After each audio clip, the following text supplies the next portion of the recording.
All right. So, Wild defeat the Kraken 6-3, and in a game that pretty much checked off all the boxes as far as milestones go.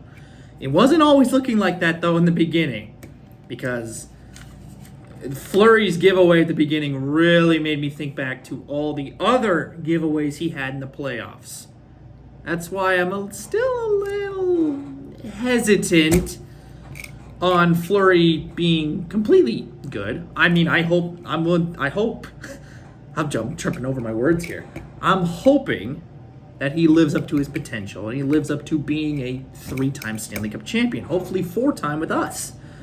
But again, giveaways like the one he had in the beginning of this game, just it's like demons in the back of your head. It just peeks its ugly head and you're just, no, I do not want to see that.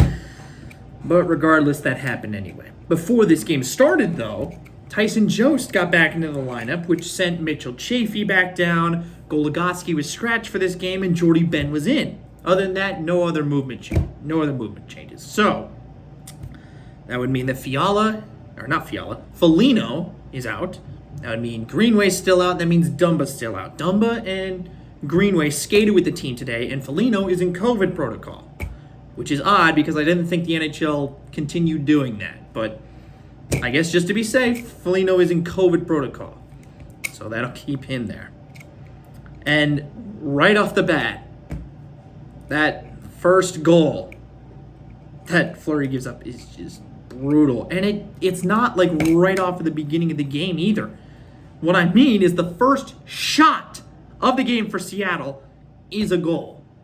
And it's a bad one to give up because Fleury, trying to move the puck over to Jacob Middleton, gets it intercepted by Jonas Donskoy, who feeds Daniel Sprong, who is wide open in front of an open cage, and he buries it. So Sprong gets his 13th of the season, assisted by Donskoy. If that doesn't make matters worse, at 9:40, Yanni Gourde gets his 19th of the season, assisted by Carson Kuhlman and Jared McCann. And it looked like a pretty sick goal, too. Even though Jonas Brodin's in the middle of that 2-on-1, they're both passing back and forth. They pass over one too many times for Fleury and, one too many times for both Fleury and Brodin to handle. And it ends up in the back of the net where Yanni Gourde gets a pretty easy goal again. So it's already 2-0 midway through the first. But luckily, at 5:50, Alex Winberg gets a tripping penalty, so now Minnesota's on the power play. And when special teams haven't really pulled through for Minnesota, this one does. Eriksson Ek gets his 22nd of the season at 3:59 left to play in the first period, assisted by Kirill Kaprizov, 54 points. He only needs 2 now to pass the century mark as far as points go. No Wild player's ever done that. Fiala got his 46th assist of the season as well on this one. Basically, Fiala passes it over to Kaprizov, who passes to Eriksson Ek in the slot, and he just buries it for a one-timer.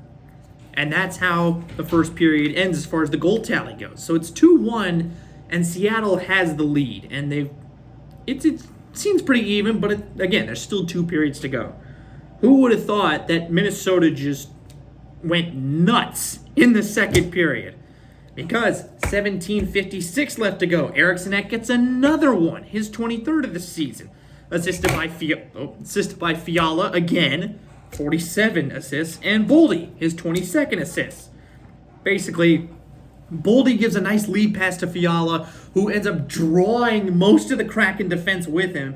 And he just feeds Eriksson Ek wide open backdoor on Grubauer. Eriksson Ek literally points all the way over like, hey, it's that guy. He got me the puck when he took everybody else away. Thank you. And just like that, this game is tied. And also, Matt Boldy now has a rookie record 8-game point streak. That's the longest in Wild history. So that's good for him too. Like I said, milestone night for a lot of people here. But the Wild kept going. 13:53, Jordan Eberle takes a hooking penalty. And the Wild capitalize on it again. This time Kaprizov gets his 45th goal of the season at 13:08. Now he's only 1 point away from the century mark. Fiala gets his 48th assist on the season. Eriksson Ek gets his 21st assist on the season. Basically, Ek gets it to Fiala, who takes the puck off the wall, and Kaprizov, like a magician, like a statue, angles his stick perfectly, plants it on the ice, and just leaves it there. And just lets Fiala throw him essentially a shot pass that fires right off the stick and right up into the corner. And just like that, he is only 1 point away from the century mark. You only needed 1 more point. And wouldn't you know it, pretty much 4 minutes later, he gets it. He gets it. Because Ryan Hartman gets his 33rd of the season off of a brilliant play by Kaprizov. A give and go. Like, perfectly executed. Hartman to Kaprizov at the blue line, passes back to him, and Hartman just snipes it. And just like that, Kaprizov, with his 55th assist of the season, he hits the century mark. 55 assists, 45 goals. So he is just rolling right now. And of course, he gets the ovation and all of that. And it would have been nice to just end on that, but then they keep going. Then at 9:29, literally like a few seconds after they do the opening face-off, after that 4th goal, Borgen and Duhaime decide to fight. So then those two go in the box. Things still get worse for Seattle. Again, they're a true expansion team. They had to go through the same stuff we had to go through back in 2000, 2001. Expansion woes. Seattle, it will get better. Trust me. 8:48, Vince Dunn takes a hooking penalty, and the 3rd power play goal of the night for Minnesota goes to Matt Zuccarello, his 24th of the season, at 7:57 left to go in the 2nd period still. We're still in the 2nd. Guess who gets an assist on that one? Fiala, his 49th assist of the season, and Kaprizov gets his 56th of the season. Look, so Kaprizov is at 101 points, and Fiala has 4 assists on the night. He is rolling. This team is rolling. Basically, Kaprizov fires his puck across the slot. Fiala, doing what he does, scaring the other team, moves all of them away, eventually moving them into traffic, and then Zuccarello fires at 5-hole. And just like that, it is now 5-2 Minnesota. And just for the cherry on top, at 5:31, Fiala gets his 5th assist of the game, his 50th of the season. Tyson Jost gets his 12th assist of the season. Guess who scores? Their 8th goal of the season, Nicolas Deslauriers.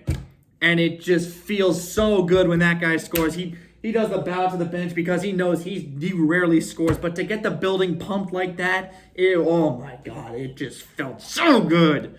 It's not like I hated Seattle, but that just feels good when that happens. Because Fiala feeds Deslauriers. He's able to continue to hold the puck and move it into the zone while he's getting stick checked. Fires a shot right off of Grubauer. He gets his own rebound and buries it. And just like that, it is now 6-2 in a game where the Wild were down 2-0 at one point. They storm back to have 6 unanswered goals.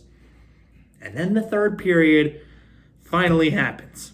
At 16:13, Hartman gets a slashing penalty, which eventually leads to a power play goal for the best prospect Seattle has, Matty Beniers, his 3rd of the season.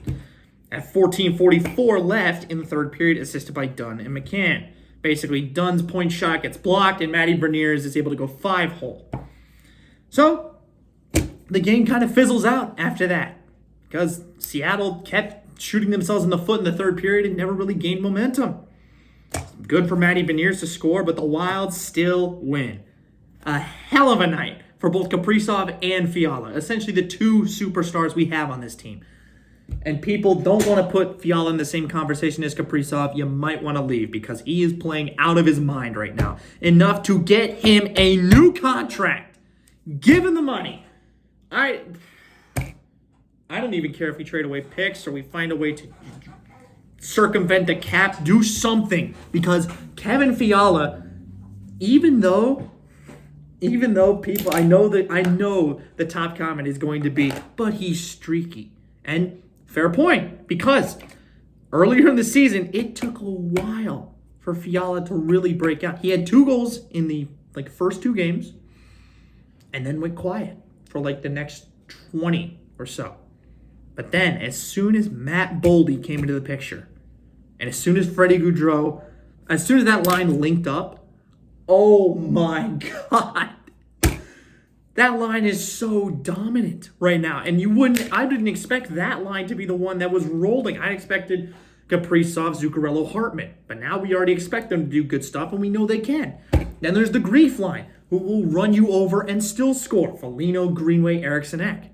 We just have two of the big rigs in the shop right now just to make sure they're all checked up and ready to go for the playoffs. Meaning Greenway and Fiala. But Ek is still fine, so I give bonus points to Ek for that, for toughing it out, even though injuries are not their fault. But still, I didn't expect the best line we have right now is Fiala, Goudreau, and Boldy. They are rolling. They are incredible. And even the fourth line is looking good.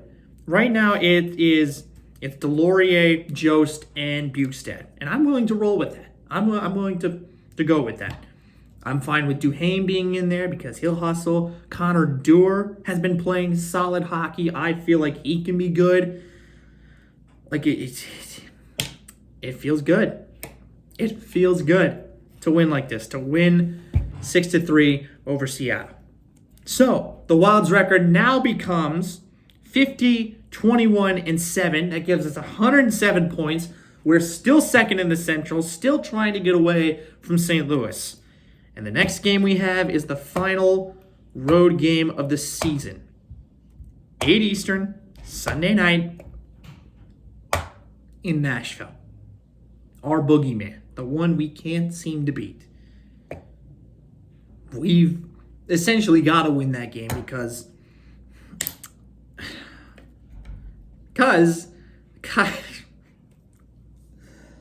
oh man, because St. Louis has such an easy schedule. They were playing the Coyotes tonight, and even though the Coyotes took them into overtime, St. Louis still won. And now, or that day, they play Anaheim. And sure, it's Ryan Getzlaf's retirement ceremony, and I really hope they win for him. But it's Anaheim.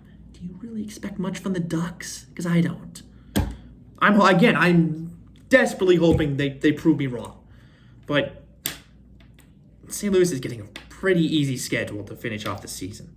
And we get our boogeyman as our last road game of the year. Winning that would be monumental. Absolutely monumental going to the playoffs. That is a huge momentum boost if we manage to win there. No matter how we win. If we win there, it's incredible. What also is kind of troubling is that Zuccarello didn't play in the third period after 7:57. He went off late in the third period and wasn't really sure when he left, but he disappeared and he didn't play the rest of after that 2-5 goal, he kind of disappeared and not sure what is happening with him. I hope it's not something big because losing him would be bad. On top of the other injuries we also have, we just basically need to get healthy. And it sucks because we're fighting two battles at once. One, we need to try and get home advantage away from St. Louis. And yet two, we also need to be healthy. So if we can find a way to do both of those, we will be fine for playoffs. I still think we'll be fine because I know those guys are going to come back. Or at least I feel like they will. But let's just make sure that nobody else gets injured. Let's at the very least, even if I had to choose one of the two, I'd rather choose nobody gets injured. Okay? Home ice would be great to have, but if we are so banged up that we just get run out of the building, it's going to feel worse. So at the very least, just be healthy. That's all you got to do. But anyway, that's it for this one. Thank you for watching. If you like this video, please like it. If you want to see more of these videos, subscribe. I'm going to continue to follow the Wild as much as I can, even if these videos are sometimes delayed, because I know life happens. Trust me, it did happen. I won't elaborate, but it's been a trying week. So I will leave you with that.